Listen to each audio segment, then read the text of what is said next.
So we are recording this call for people to look back on in the future. And you can find that on our website. John, if you want to type that in, please, in the chat section. We'll have it up by early next week. And like I said, John, I'll put the website in the chat box. And know that if you're an attendee on this call, you are muted and your videos are off. But we do encourage questions. So whether you think of something to ask during the presentation or when we open it up to Q&A at the end, either way is just fine. You can use the Q&A button at the bottom of your screen to submit your questions. Jason, again, who you'll meet in a minute, he'll be monitoring some of those questions, and he might even be able to just answer you through the chat. Otherwise, John, Mirasola, and myself will be providing Katie the questions at the end of the call. And then just know, for sake of time, we may not be able to get all of the questions asked and answered tonight. So if that is the case, we do have a connect email that John, you probably already typed it in, and if you didn't, it's connect@epilepsywisconsin.org, and you can submit questions after the fact if you think of something later on, and we can get that answered for you. I believe that's all the housekeeping stuff, so I'll start off introductions. Again, welcome. My name is Alicia Thompson. I'm the program manager for the Epilepsy Foundation of Wisconsin. We also have John Mirasola. John, if you want to say hello. Good evening, everybody. John Mirasola. Work with Alicia and been with the Epilepsy Foundation for a few years, and I manage communications and client support services. Great. Thanks, John. Jason, I'm going to pass it over to you. Thanks, Alicia. My name is Jason Longmire. I'm a therapeutic consultant with LivaNoma. Most people kind of usually know it as Cyberonics or Vns Therapy. I've been with the company approximately 6 years. Myself, and then also my colleague, who I believe is on this call as well, Mitch Griffin, cover the whole state of Wisconsin. So more than happy to answer any questions after the fact as well if needed. If possible or if needed, I can always give my contact information in the chat window at the end as well. With that being said, I will pass it along to Dr. Poliwitz, and she can introduce herself and tell you a little more about herself. All right. Hi, everybody. I'm Katie Poliwitz. I am an adult epileptologist out here in the Denver metro. And I'm really glad to be back again tonight. I actually presented for the Epilepsy Foundation of Wisconsin probably about 3-4 years ago. That was when we were doing in-person meetings. So it was really fun for me because I'm actually from North Dakota originally, and I have a lot of family still in North Dakota and in Minnesota. I have an older sister who lives right across the river from La Crosse, Wisconsin. So after I presented in Marshfield, I actually went down and visited family. So I just remember the Epilepsy Foundation of Wisconsin. I have been bragging about you guys to the Epilepsy Foundation of Colorado since that time. I was so impressed with the amount of participation, the questions. I really, well, and plus I'm biased about us Northerners, right? So I live down here in Colorado, but I promise I still represent the North. And so I really, really appreciate you guys welcoming me back. And tonight, what we're going to be doing is we're going to be talking about VNS therapy, about drug-resistant epilepsy. And you're going to see two other people. You see Tom and John over there on the side, and they're going to be helping me out. And more important than hearing to another doctor speak, they're individuals who have their own experience to share with us. And so I'm going to be turning it over to them in the middle of my presentation here. I like to keep things pretty informal, guys. So if anybody wants to butt in, if you see a comment come up on the chat, like a good question while I'm going through, feel free to ask it while I'm going. Otherwise, we'll go to all the questions at the end as well. And myself and Tom and John can help out. All right, let me just get this up and running. And Jason, if you'll give me a thumbs up if you can see my presentation. All right, thank you. All right. So moving right along, you guys, this is your time. And like I said, I've always been impressed with the Epilepsy Foundation of Wisconsin. I love the participation. I know that the Zoom calls make it a little less personal, but this is your time. So I want you to ask whatever questions you have about drug-resistant epilepsy, about this device in general. And please ask also to Tom and John, because that's going to be really important as well. But just an overview of what we're going to go over tonight. So if you take nothing else from this, I hope that you take from me this thing called drug-resistant epilepsy. Because as a seizure doctor in my clinic, I talk about this all day long. And so really important for you to know what that means, because it's actually extraordinarily common. And what I've found in my practice is that, we don't do as good of a job as doctors about educating about these kinds of things as we should. So I spend a lot of time talking about epilepsy in general, and then really specifically, if we're not getting it done with medications, what does that mean? And what are our next options? All right, and then specifically, we're talking about the next option tonight, which is the vagus nerve stimulator, so VNS for short. And at the end of the visit, or at the end of the presentation, we're going to talk about additional resources that are available. And most importantly, this is your time. So answer any questions that you may have. All right. So first and foremost, thank you for joining tonight, because as a society, we do a really crappy job of educating about epilepsy. And the Epilepsy Foundation of Wisconsin is a breath of fresh air, because they are doing an outstanding job. And we're still behind. Because you guys, epilepsy is super duper common. 1 in 26 people develops epilepsy in their lifetime. And I have this conversation with my people I see, say it's their first seizure in their 30s. And they're like, what? Epilepsy? No, that's, epilepsy is they only have, one thing in mind. This is what epilepsy is. Or how about when I'm diagnosing it for the first time when somebody's 80 years old in my clinic? Because that's actually pretty common as well. And so epilepsy in general affects 1 in 26 people in the United States. So right now, 1 in 26 people in the United States are living with epilepsy. And that shakes out to about 3.4 million people in the United States who have epilepsy. And you guys, I'm going to tell you what, that's probably a major underestimate, because frequently in my clinic, I'm seeing somebody who's had these little spells over and over and over again for years. And so there are people out there right now who are not diagnosed. So at least 3.4 million people right now in the United States have epilepsy. All right. So you're diagnosed with epilepsy. What happens now? You go see your doctor and you guys talk about, let's start some medicines, right? And then you start a medicine, and as long as there aren't side effects, but you're still having some seizures, you keep going up on the dose of the medicine. You're like, why isn't this working? And then your doctor's like, well, sometimes it takes a little time. And then you add another medicine to it. And now you're on the maximum dose of 2 medicines. And sometimes people just shift one medicine out for the other, right? This one didn't work for you, so then you try this one. And you're still having seizures. Well, what does that mean? That actually is the definition of drug-resistant epilepsy. Drug-resistant epilepsy just means the failure of 2 medications, either one by itself and then change it out for another one, or 2 together to stop your seizures. That's all it means. And we have studied this extensively over the years. We first started doing these studies in Scotland, and over 30 years, we saw a whole bunch of new medicines come. So we keep doing this same study. We say, all right, you have epilepsy, what happens now? Do the medicines get the job done? And all of our statistics have remained approximately the same. And that means about 50% of people become seizure-free on one medication.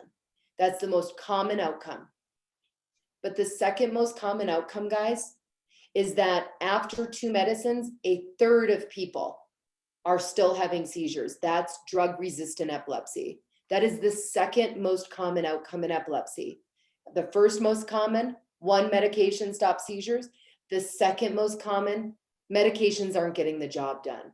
And so that's, again, the second most common. It's 1/3 of all people with epilepsy. It's over 1 million people in the United States.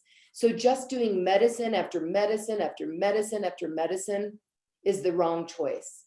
And so you want to do something else. You need to be doing anything else for drug-resistant epilepsy. And so again, if you take nothing else, I wanted you to get that definition, because if you're at home and you're like, oh my goodness, why are my medicines not working? Why do I keep having seizures? Please know you are the second most common thing that we see. This is basically my clinic all day long, is these 1/3 of individuals with epilepsy where the medicines aren't getting the job done. And we're having that conversation about what are the goals now, and what are our options. So the option we're talking about tonight is actually the vagus nerve stimulator. And the vagus nerve stimulator, if you are new to epilepsy, it's actually the oldest device option. It's been around since 1997. That's when it was first FDA approved. And the vagus nerve stimulator is a outpatient, meaning you don't have to go into the hospital to get this placed.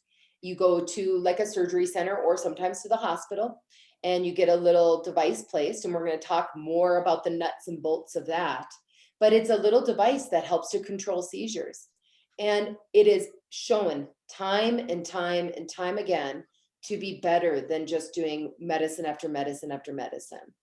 And you guys, since 1997, there's so many people who have tried this. Over 125,000 people worldwide have used the vagus nerve stimulator for drug-resistant epilepsy.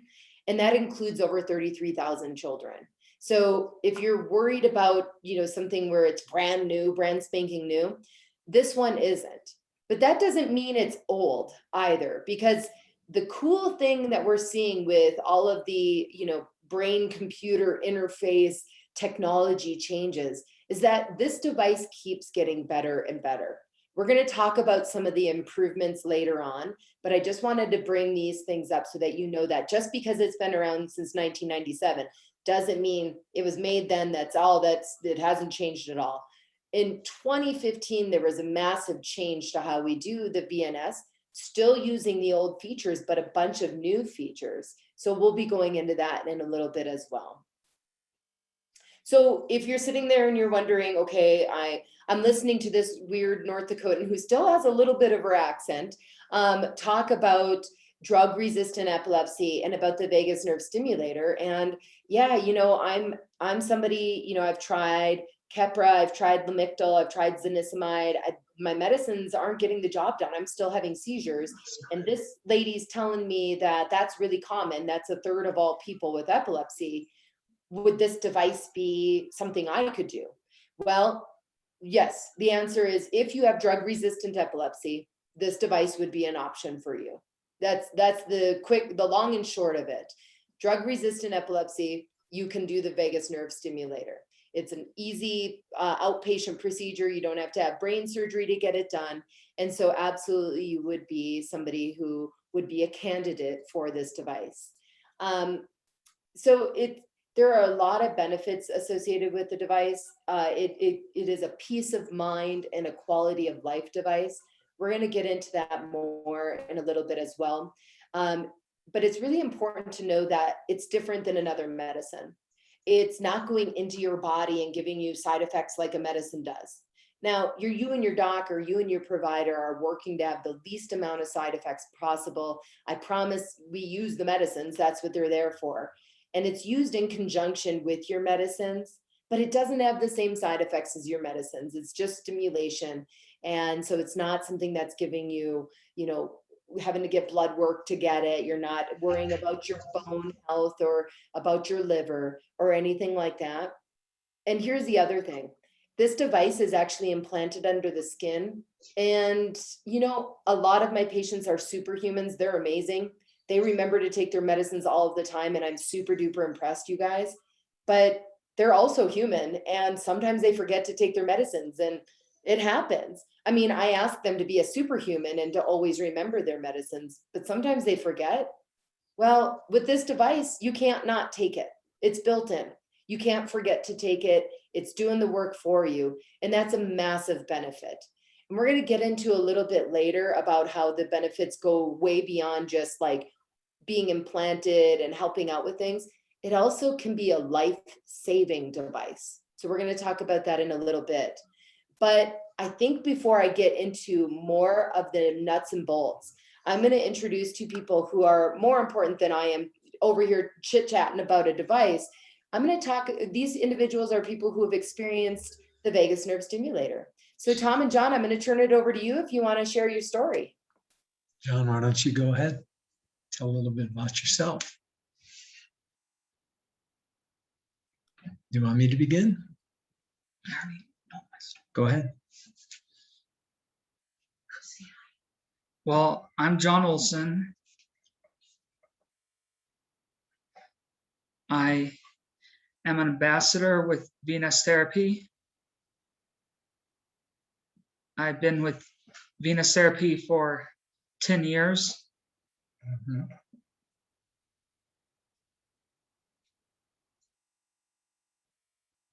And I had the implant in 2010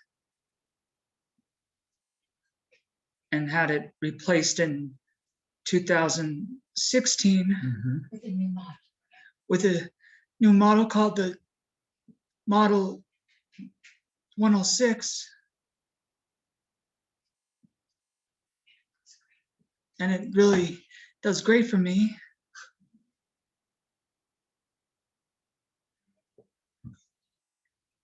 And had it done at UC Health Anschutz with Dr. Spitz, who's my epileptologist. Okay. I'll just share with how we came across VNS therapy. John, of course, was drug-resistant epilepsy. And when it was getting to the point where we were getting very frustrated, my wife and I, and John, of course, the seizure load, the medicine load was just starting to build up. So we approached our doctor, as John said, Dr. Mark Spitz here in Denver, and asked, what other options do we have? And he introduced VNS therapy. And so he gave us a lot of information. He also suggested that we look up on our own for information. In other words, contacting, which was Cyberonics back then, and reading all the literature we could find. Well, all we found was positive. We found nothing negative, not even the small surgery. And I hate even using the surgery because it's an outpatient. And anyway, John, as he said, started VNS therapy when he was in 2010. And by the way, he had been on seizure meds since he was 5. And John, how old are you now? 33. Yeah, he's almost my age, so he's 33. Anyway, let's see, where was I here? Yeah, so we started with in 2010 with VNS therapy. Surgery lasted about an hour and a half. We were home later on that day after John had his recovery. John had a little bit of tenderness where the stitching was, which lasted a few days, maybe a week or two, but nothing bad. I mean, it didn't, right? There's one part you're missing. What's the part I'm missing? Well, I actually had a blood thinner medicine. Well, John, that's okay. Because I actually, it No. had nothing to do with that, but I did have to spend one night because of I had a big area caused me to bleed for 5 to 6 hours. Well, it was internal bleeding. John was on a blood thinner, and we didn't know that this medication caused the thinning of the blood, but he was fine. He was fine. So in 2010, we had that surgery. That allowed John to cut back on his treatment. Of course, it took a while. Of course, all of a sudden the next week you can't cut back on your medications. It took a while for him to adapt to the VNS therapy and realizing that it was, I think, first set about 5 weeks later, so his body could adjust to it. And the doctors had the setting all set for John. Anyway, long story short, we started noticing a decrease in the seizures from basically weekly to about once a month, maybe twice a month. The recovery was the biggest issue that we noticed with John. After a seizure with VNS therapy, his recovery was very rapid. I mean, before it used to be a full day, possibly even the ambulance coming to take him to, the urgent care. But then in 2016, we were so pleased with it. John's battery was running a little low. We had the new model put in 2016. And as John said, I think it was called 106, but I'm not sure. Okay, he said he's guaranteeing me it's 106. All right. So the quality of life issue, which I know you will talk about later probably, was the biggest improvement for John's life. He was able to have more freedom to do things such as climbing mountains, which he enjoys doing. So I'm not going to go on, but my wife and I are very pleased and happy with VNS therapy. We have been for 10 years. We're seeing remarkable changes in John, and we're working still at cutting back on those medicines. And, we're one step at a time. But there's many benefits other than just the seizure control, what I want to point out. Thank you. Absolutely. That was wonderful. And you guys spoke to something that was so important, which is quality of life, right? Because, as the doctor, we sit, and Dr. Spitz was one of my mentors, and I love Dr. Spitz. He trained me out here at the University of Colorado. And you are like his celebrity patient, John, and we know all about you climbing all the 14ers out here. One of the big things is about the quality of life, right? And your provider who's sitting across the table from you, we can talk about epilepsy, I can talk about drug-resistant epilepsy, but you know what I can't talk about? What you want, what your goals are.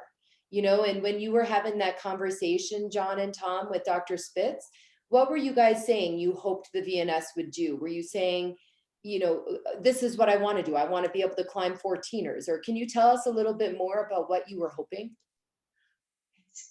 I know for us, my wife and I, we were kind of thinking just one dimensional. We're thinking, okay, seizure control.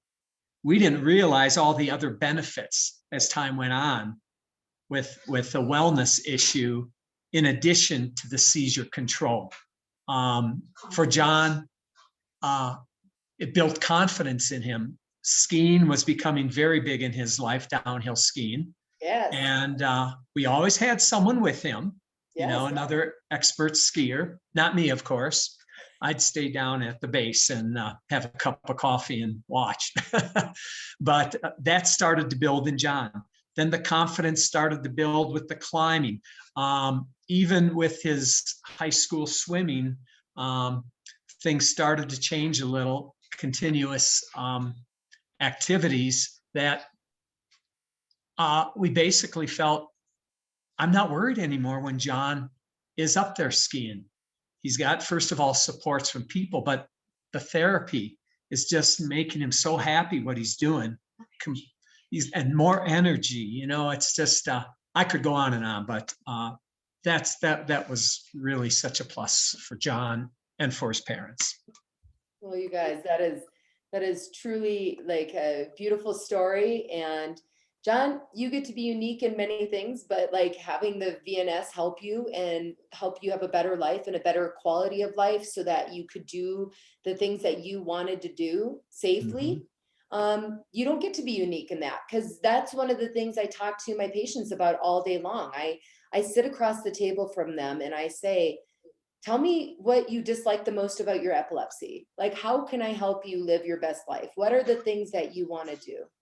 And if somebody would say to me, you know what, doc, I want to ski. I mean, they're a person after my own heart, because that's what I want to do too. And so we talk about what are the obstacles and what are the things that we can do to help somebody get to what they want to be doing in their life and what their main goals are. As a seizure doctor, you just like you were saying, Tom, a lot of times what we think is, oh, we'll get all the seizures under control, get the seizures under control and everything will be better.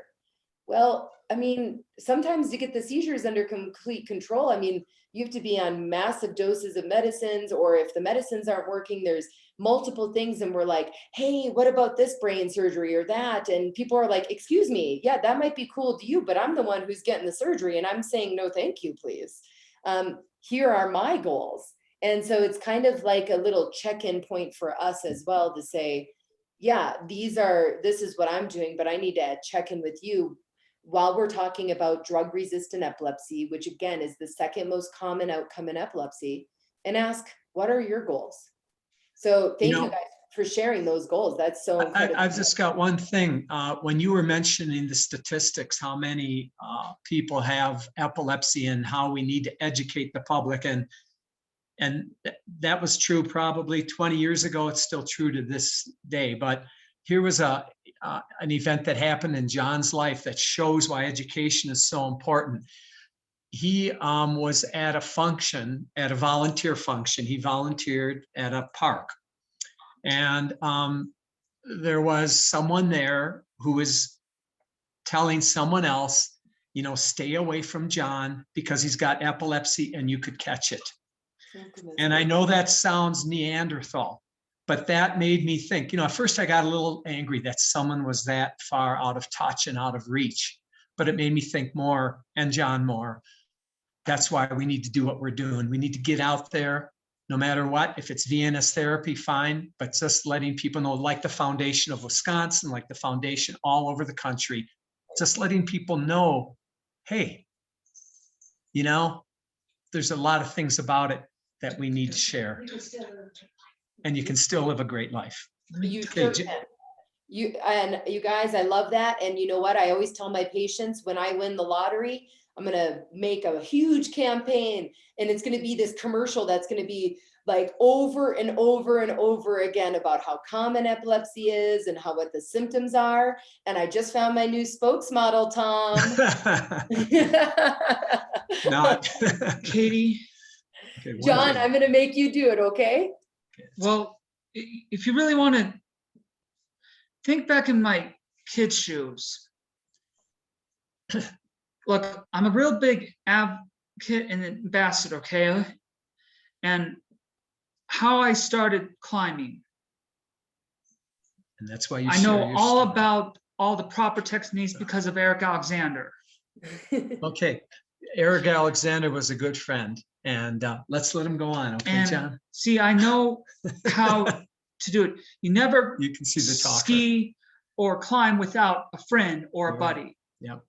That is rule number one for us Coloradans, and maybe people in Wisconsin, if they're getting closer to La Crosse. You guys, these are helpful tips. You didn't just learn about epilepsy. We're learning mountain safety here tonight, right? Good job, John. Look, I know all the proper techniques. So see, I'm an AED, CPR, first aid certified child infant qualified. Okay. Well, I'm bringing you along on my next expedition, okay? Because that's all the years I learned from Brian Westerfield, who was a high trained ranger in state parks. I think you're wonderful. See, and look, we're talking about that instead of epilepsy. That's incredible. See, I overcome my fears, and I want to show people the commitment. I think you are awesome. Okay. All right, we're going to come back to that. I promise, John. I think you are the coolest dude around. And we're going to talk just a little bit more about the device, and I'm going to get into some nuts and bolts. And then you guys, let's do some questions and let me know, again, if you're thinking of any, go ahead and input them in the chat on the side, and we'll get to that at the end. All right, let me just get back to sharing my screen here. All righty. So you guys, Tom and John just went over some of the benefits that, again, your doctor can talk about, but they're living. And one of the big things that Tom was saying about John's seizures is that they noticed that instead of being, a full day recovery or going to an urgent care or an emergency room and the paramedics getting called, seizures were becoming shorter and less severe. And again, from the seizure count standpoint, there's been lots of studies done, and we know that the vagus nerve stimulator makes seizures shorter, less severe, and less frequent. But like Tom said, it's not immediate. It's important to know that if you're going to get the vagus nerve stimulator, to go in with realistic expectations that it takes some time to work. As a North Dakotan, I always used to tell people it's like a good scotch. It takes some time for it to get better over time. Or like other people will say, like a fine wine, it gets better over time. But the quality of life improvements actually can happen even earlier. And something I can't speak to, but I know that Tom and John can, and I'll ask him at the end about this, but there's the seizure worry. And Tom already talked about John going up there and skiing or mountaineering, which John knows all the safety protocols on now. But there was a time in their lives that they were worried, oh crap, we can't do that. If he's up there, what happens if he has a seizure at 14,000 feet? Or, on the chairlift, if he has a seizure, what are we going to do? And the seizure worry is something that I can talk about, but I haven't lived because I don't have epilepsy, but my patients do. And so they tell me about their seizure worry. They're worried about having seizures. They're worried about having a big seizure at school and having something embarrassing happen, or not remembering things and waking up in the hospital or at work or on a date, those kind of things. And so we know with the vagus nerve stimulator, there is improvement in the quality of life, in your mood. It's actually FDA approved for depression. So it's actually approved for depression by itself. You don't even have to have epilepsy. It's actually for individuals who have treatment-resistant depression. They can get this nerve stimulator. And the last I checked in my clinic, as the seizure doctor, and we're using the medicines can be great, but they can also have some major mood side effects. And I'm here to tell you, the vagus nerve stimulator is not going to have mood side effects. And very likely it's going to have mood benefits. And so we all want to feel better. We all want to feel happier. And we know that the vagus nerve stimulator isn't going to decrease that.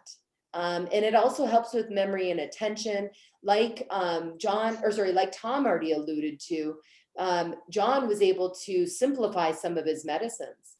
And that, again, doesn't happen immediately. And people aren't on the vagus nerve stimulator and not on medicines.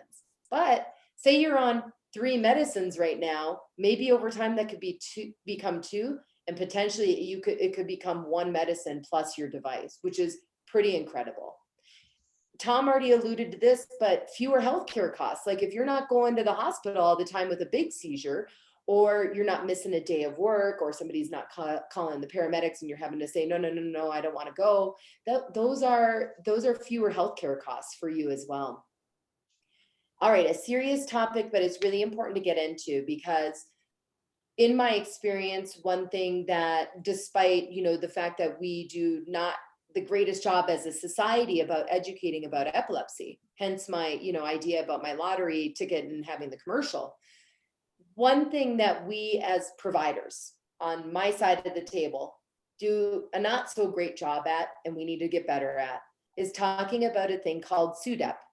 And one thing I learned about the people at the Epilepsy Foundation of Wisconsin is you guys are like really well educated. So I assume you guys know about this, but just in case somebody is new on the call tonight, SUDEP is an acronym. You can see it on the screen there, and it's SUDEP, and it stands for Sudden Unexpected Death in Epilepsy. And, although it's rare, only, 999 out of 1,000 times, we don't have to be worrying about this. So it is rare, but it is something that is worrisome. And we know that the risk goes up when we're having more seizures. And we need to research this more, guys. But if you've ever heard of SIDS, which is a horrible thing that can happen to little babies, and we don't understand why they can pass away. We think that this is kind of a similar thing that can happen with epilepsy. And we know that we think it's something that, instead of the electricity in the brain, instead of spreading and causing the brain to, cause different seizure movements, maybe it's causing a suppression of the rhythm. So it causes things to stop. And we need to learn more about this. But you guys, when somebody has drug-resistant epilepsy, we know the risk of that goes up. And we know after years and years of having the vagus nerve stimulator around, it significantly decreases the risk of something horrible like SUDEP happening. And so that's where I was talking about it being potentially life-saving. So you bet that's a conversation I have with all of my patients when we're talking about epilepsy in general. And then when we're talking about, goodness gracious, we're not getting it done with the medicines. This is drug-resistant epilepsy, which is very common, but just doing medicine is not only the wrong choice, but it's potentially life-threatening. And so we have that very serious conversation, and I know it's uncomfortable, but this is the time to be uncomfortable and to have those kind of conversations. All right, so again, ask me any questions about that as well. But just really importantly, just know that there are benefits outside of just seizure control, making seizures shorter, less severe, less frequent, less healthcare costs, more control, more able to do the things that you want and be less worried about seizures, and potentially even making your medicine regimen being on less medicines.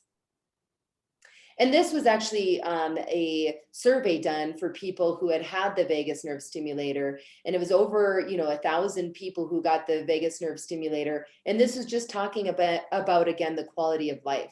And this is talking to people 2 years in, but we know that these kind of things continue to get better and better and better with time. And you can see memory all the way up to alertness. People improved over time. Now, if you're somebody wondering about if the vagus nerve stimulator is something that you could do for your child, the answer is absolutely yes. And actually recently, instead of just being, because anybody in pediatrics knows that most things are just approved for adults, but then we use them in kids. The vagus nerve stimulator is actually FDA approved all the way down to 4 years old. That doesn't mean if you're younger than 4, you can't get it, but now the indication is all the way down to 4 years old. And more than 35,000 children have been implanted worldwide. You guys, it's so important that if your child has drug-resistant epilepsy, that we do anything outside of medication and we do it quickly, because we know those kiddo brains, they're learning all the important things. All those neurons are making these beautiful electrical networks that they're going to be using when they're, not as smart adult like me. And so we use their spongy child brain. They need to be learning all of the things. And if their brain is busy having this naughty electricity happening and causing seizures, they can't be learning the things. So we know that it is a time crunch when it comes to kiddos who have epilepsy, and being assertive about getting things under better control faster. And so just a couple of facts on that, trying more and more medicines, we already talked about with drug-resistant epilepsy, that doesn't work. And we know that the benefits with VNS and the improvement with your seizures, making them shorter, less severe, and less frequent, like Tom already said, it takes some time, but it also gets better over time. We see that improvement continue to get better over time. And if you're somebody who's on the webinar tonight and you're sitting there thinking, when I started that medicine, it was really good for a while, but then all of a sudden it kind of stopped working, you're not alone. That can happen with medicines. It's called a honeymoon effect. And the vagus nerve stimulator doesn't have that improvement and then lack of improvement. It has a slower improvement, but it continues to improve over time. And that improvement can continue and continue and continue.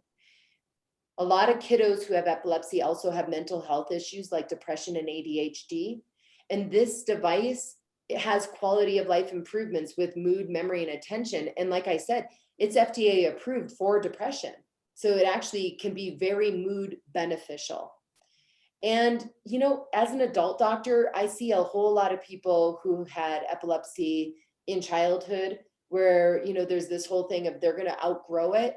And just please know that about 1/3 of kids aren't going to outgrow their epilepsy. And that's okay. It just means you have to now hang out with a weirdo adult doctor like me. And, we do know that if we treat kiddos earlier, you get those seizures under better control earlier.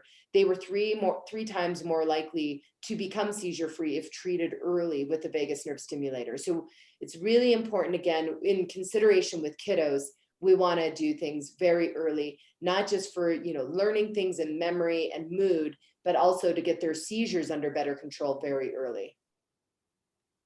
Okay, so we've talked about this. How the heck does this device work? Well, Tom already talked about John going into the hospital to get his procedure, and it's just a little device. It's implanted in the left side of the chest, and it's attached to the vagus nerve on the left side of the neck. And what it does is there's a little coil around this nerve on the left side. And guys, the one on the left side is actually bringing information up to the brain. The one on the right side, we usually don't talk to because it's bringing information down. So we want to hitchhike on this one on the left and bring information up to the brain by stimulating the nerve. But we don't even have to do brain surgery. We just do little stimulation here, and we can change the chemistry and the electricity of the brain upstairs. And there are 3 different ways, 3 different defenses that are used with the vagus nerve stimulator. Your provider programs the little pacemaker device here, the computer, so that it goes off usually around every 5 minutes all day long. And you get really used to the stimulation. And so we're doing that all day long, and that we know that the accumulation, so the more and more of those stimulations over time, that's how this thing works. It accumulates, it gets better with time. And then we have this new feature since 2015, where in the computer here, it's actually watching what your heart rate is doing. And you guys, in over 80% of seizures, the heart rate rapidly changes. And so this is looking at where your heart rate is. And that's kind of a moving target. So it's kind of constantly trying to sense that. And if it sees a rapid change in the heart rate, it delivers an extra stimulation automatically. You don't have to do anything. And since we've added that, we've seen an improvement in people's outcomes. So people were always satisfied with the vagus nerve stimulator, but it got better. And if that kind of heart rate monitoring isn't for you, say if you have a thing called atrial fibrillation or something like that, they can just turn that feature off. But it's this incredible added benefit that I have seen completely change the game with the vagus nerve stimulator. It is working better than it used to. It is incredible. And then lastly, the magnet. So the magnet is something that little Miss Bella has on her wrist here. And she wears it. And if she feels a seizure coming on, she can swipe it right over her device, and it gives an extra stimulation. If Tom saw John having a seizure, he could swipe John's device and make a seizure shorter, less severe, and that recovery time shorter as well. And so, Can I interject one thing? Oh, Tom, please do. With John's model, to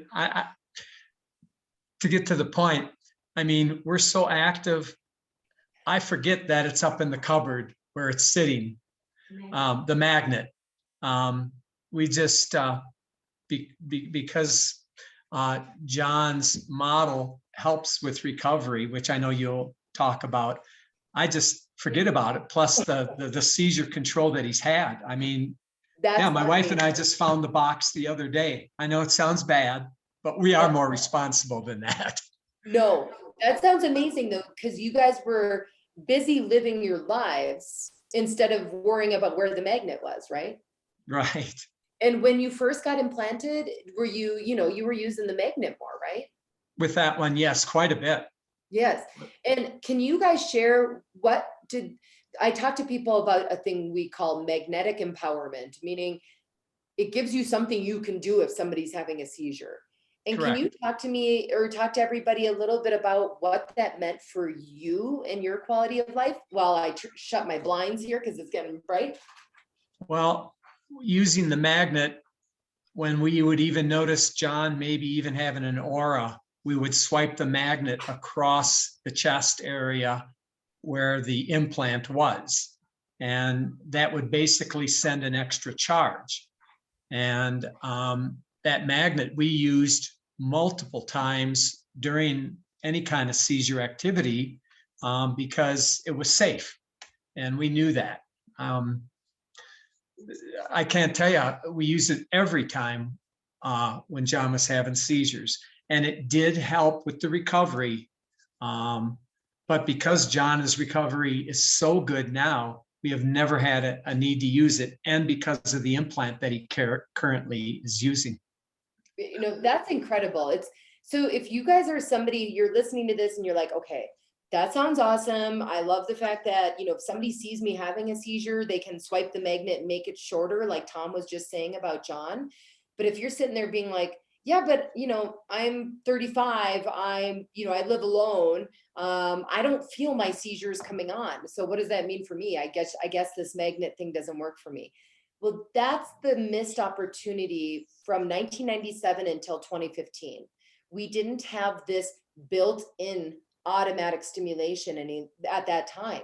So when we've studied this, even the best students who think they know every seizure every single time, they feel every seizure, we've done that test and they failed the test. They only got it right about a half of the time. And especially in the middle of the night, they only got it right around 14% of the time that they knew when a seizure was coming on. So if you're somebody who's like, well, I don't really feel my seizures, you're like basically everybody else I see. So please know that this magnet is an added benefit, but if you don't feel your seizures coming on, it doesn't mean the VNS is not for you, because now we have the built-in thing that's automatically doing it. It's awesome. And we have new studies coming out to show not only were my suspicions correct that it was better, because I've seen that in my clinic, we have study evidence that's showing that since 2015, this thing just got better. So it's watching what your heart rate's doing, and it delivers that extra stimulation for you. You don't even have to do anything. That part's pretty cool, you guys. So I cannot speak enough to these improvements. And like I said, just because it's been around since 1997 doesn't mean there haven't been lots of changes throughout time to make it better. So on that same note, what are the newest changes? Well, last time I checked, if you have epilepsy, your doctor or your provider kind of wants to check MRIs occasionally. And not every device that's available for epilepsy is completely approved for MRIs, but this device is. So there are a couple stipulations there, but it's pretty much across the board that you can get a MRI of your brain, no problem. And you could get an MRI of like your knee or your elbow, those things. The only area is we can't do an MRI like of your heart or this area right here. Now, there aren't a lot of reasons a doctor does an MRI for that. But just so you know, I just, in all, to take in all considerations, this is not a very common area we do MRIs anyway, and you can still get CAT scans. But again, you can get an MRI with this device, which is super important. Now, it used to be that we didn't have additional ways that we could change the programming. We would have one set of programming and another set of programming. Here's what your magnet is, here's what your the device is doing. But we didn't have a way for me to change that programming if somebody was like, I have seizures most often between 4 in the morning and 8 in the morning. Is there something you can do at that time? The answer now is yes. So we have ways that we can change your programming during your peak seizure times.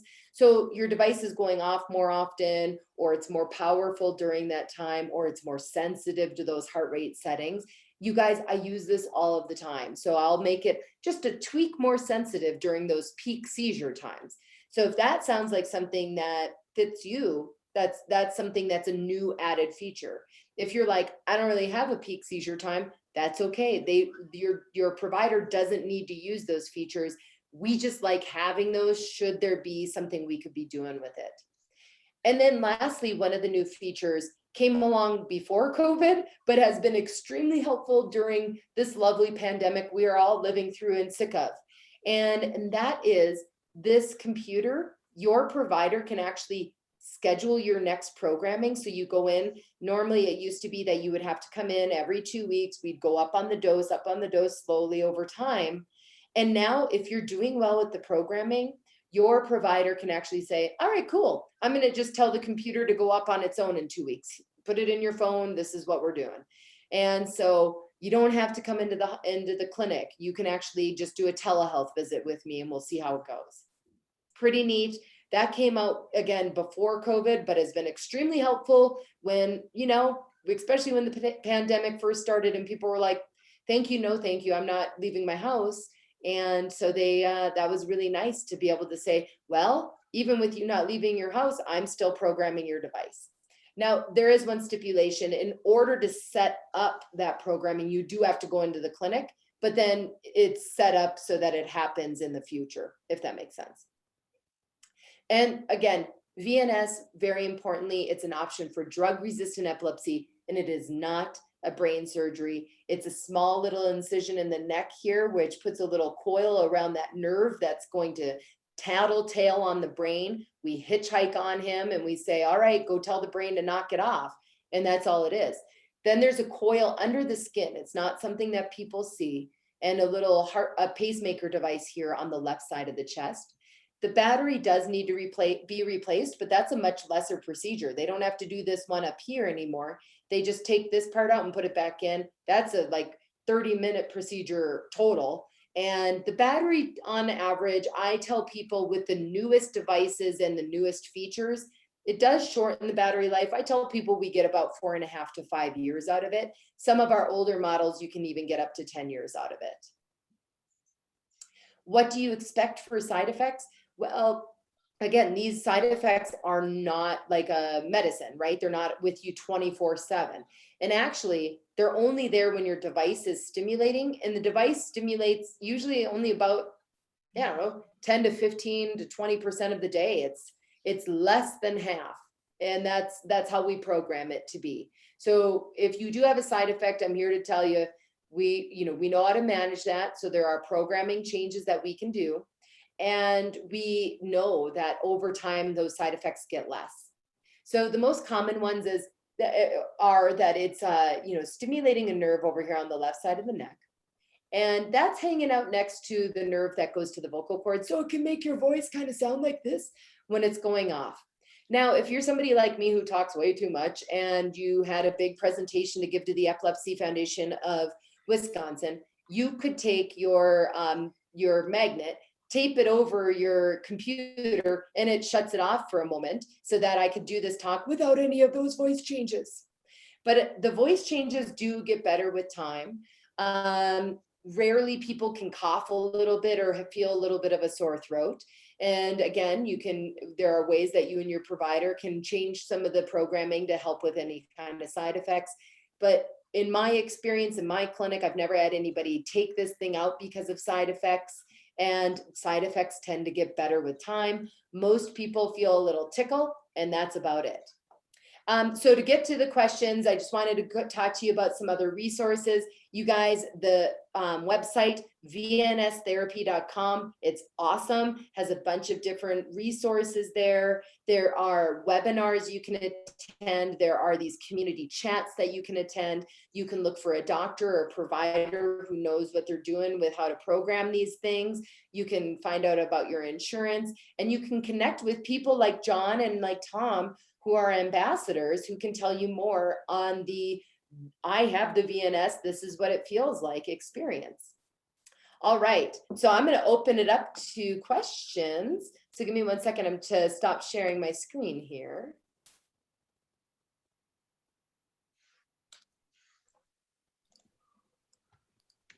All right, so any questions that came in, or if anybody wants to ask some. Thank you very much. Yes, John, let's take a look. I did see the chat going off quite a bit. Okay. Oh, you guys, it looks like somebody saw Dr. Spitz too. Yep, I was just looking at that. Awesome, Sarah. You're a woman after my own heart. He's an impossible man not to be completely in love with. So I'm so happy you had the best epileptologist in the world. Any good things I do are only as a result of his teaching. Wonderful. One of the ones that just came in, if I'm already seizure free for 5 years, can I still get the VNS? Wow, that's a really great question. So that probably has a couple of caveats. The answer is, yes, it depends though. It depends on if you actually do have drug resistant epilepsy or not. And if you've been seizure free for 5 years, you might not make that definition.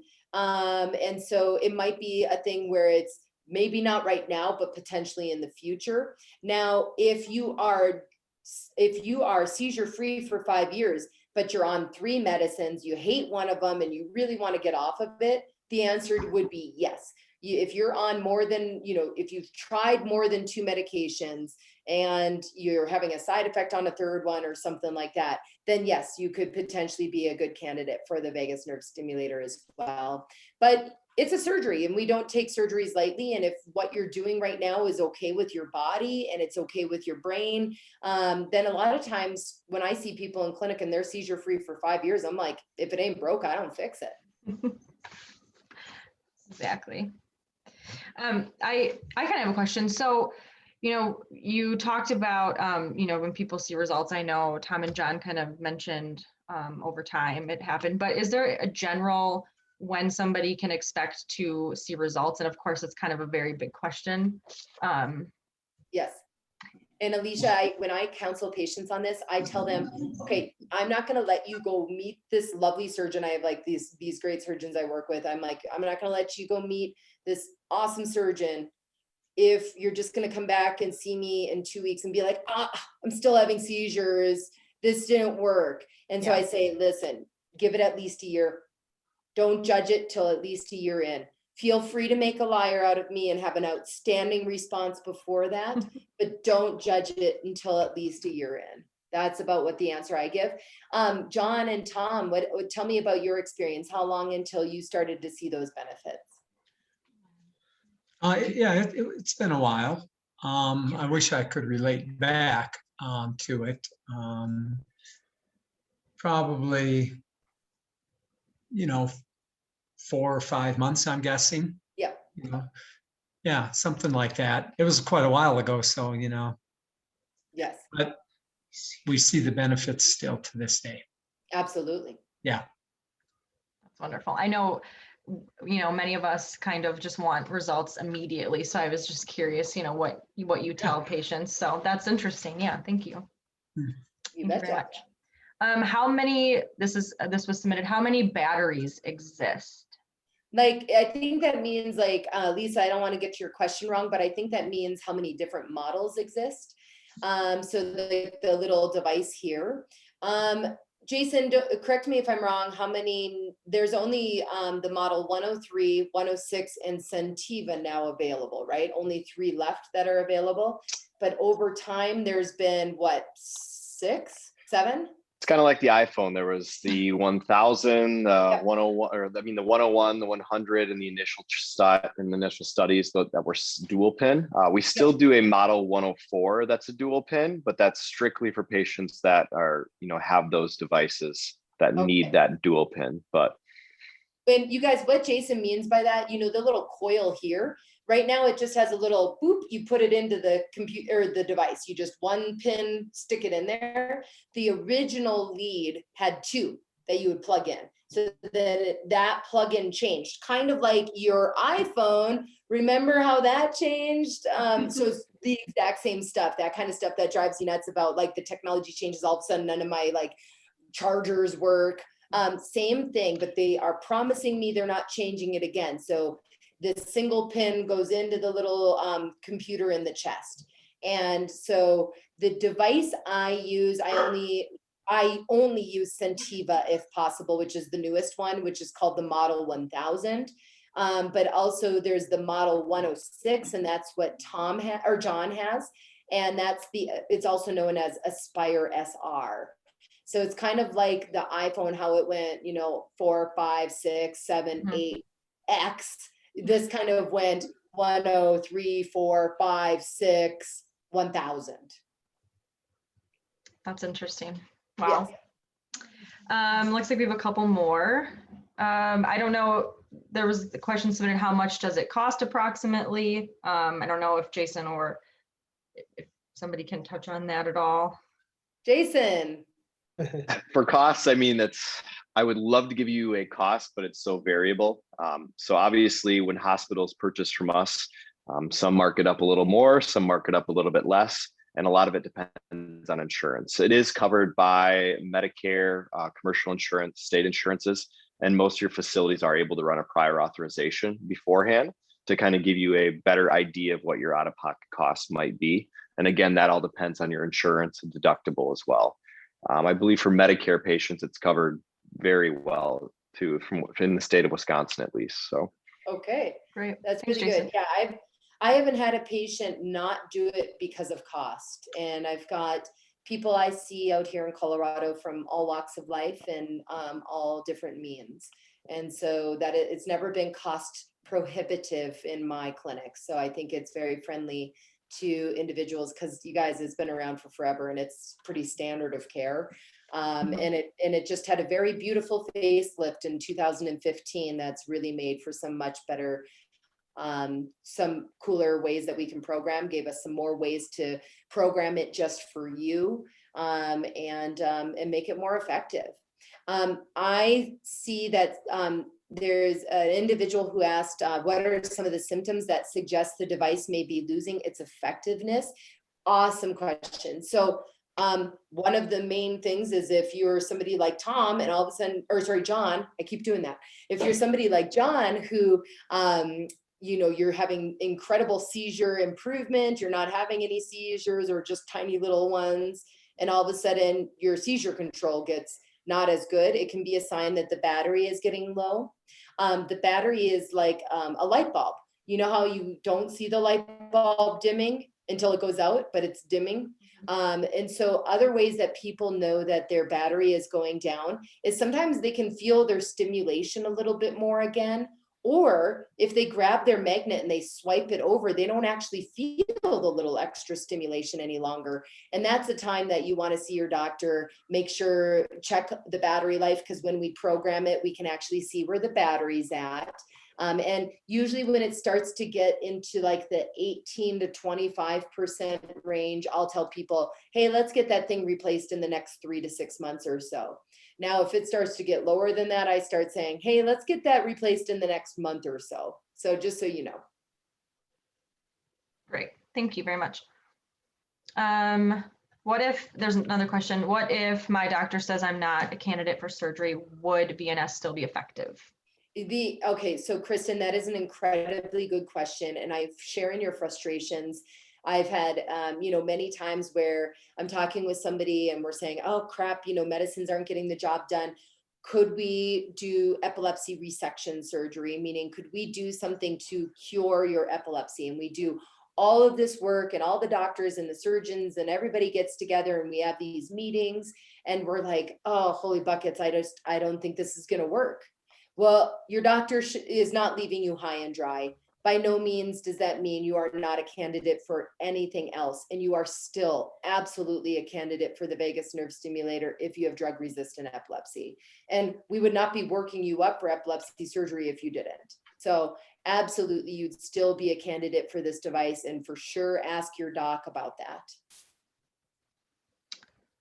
Wonderful, thank you. John Mirasola, do you see any other questions at this time? Yes. How exactly does the VNS affect or help depression? Oh, great question. So disclaimer, not a psychiatrist, nor should I be.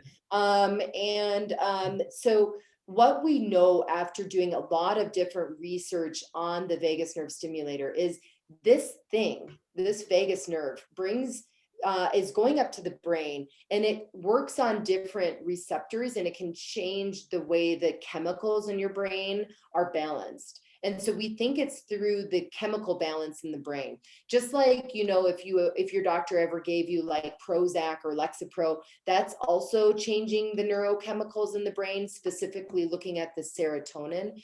We think that the vagus nerve stimulator is doing something in that regard, but that's probably too simplistic of a view of it, but that's my understanding from the depression side of it. Okay. Since the implant appears to be placed close to the heart, are there special concerns to keep in mind about this? Great question. And the answer is no, because it's above the ribs. So it's not in the, you know, where the heart is. The heart's underneath the ribs, and this device is implanted above the ribs. So by no means is there anything that needs to be concerned as far as it sensing what your heart is doing. They aren't attached to each other. It's just pretty cool. It's kind of like sitting there, and it has a little antenna, like a, you know, radio antenna. It's not an actual one, but it's just there sensing what the heart rate's doing. And then if it feels the heart rate change, it sends an extra stimulation. And you and your provider, I've done this a few times in my clinic, or if your therapeutic consultant like Jason is there, they can check to make sure, hey, here's what your pulse is the device registering the right heart rate at this time? So we can actually check that in the office too. It's pretty neat stuff. I think I see one. Can it eventually recognize if you're working out not having a seizure? Oh, you guys, this is a great question. And actually that was my first concern in 2015 when I was being taught about the new features. So I have lots of athletes like John, who I see in my clinic out here in Colorado, and I know the active people in Wisconsin as well. And you want to go out and work out and you're like, well, I don't want this thing going off all the time. Here's the deal. It's not set. So it's like, oh, if your heart rate gets to 100, it's going to go off over and over and over again. It's not that. All of us, we are dynamic beings, meaning our heart rates are changing all of the time. When you're sleeping, your heart rate's way lower. When you're running on a treadmill, your heart rate's way higher. And so what the device is doing is it's constantly watching what the heart rate is, and then it sets a new normal about every 5 minutes, but that it depends on what your programming is. So it's checking what the new normal heart rate is, and then it's going to sense and only give an extra stimulation if you go above a certain percentage of your new normal. So let's put that in an example. So you're running on the treadmill. First of all, you're not going to get a whole bunch of extra stimulations, maybe a couple, but it's going to start to sense, hey, your new heart rate's 140. So only will you get an extra stimulation now that your heart rate's up to where your cruising, heart rate is.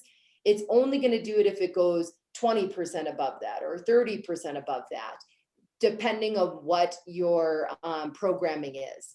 I was really worried about it for my athletes out here in Colorado, and I've had nobody I've had to shut that feature off for. And these are people like John who are, sprinting up mountainsides. And so trust me, their heart rates are doing crazy stuff. And I haven't had anybody who's like, oh, I can't get this because of that. Okay, I'm not seeing anything more, Alicia. Nope, I don't see anything else either. So I think with that, we will wrap up. John just typed in our connect@epilepsywisconsin.org email again. If you think of a question after the fact, after we end the call tonight, please feel free to submit the question and we'll get that answered for you. I don't see any other questions at this time. So first of all, I want to say thank you to everybody for joining us again this week. We really appreciate it. We love doing these VMUs. Thank you, Dr. Poliwitz. I think I said that right. I didn't want to. You sure did. Okay. Tom, John, thank you so much for sharing, a little bit about your story. We really, really appreciate that. Jason, thank you so much for your time and sharing your knowledge as well. I had a lot of fun. So thank you guys so much. And we'll see you next week. Thanks, guys. Bye-bye. Thanks, everyone. See you, John. See you, Good night. Jason. Katie, Bye. Alicia. Bye. See you, Tom. See you, John. Bye, guys.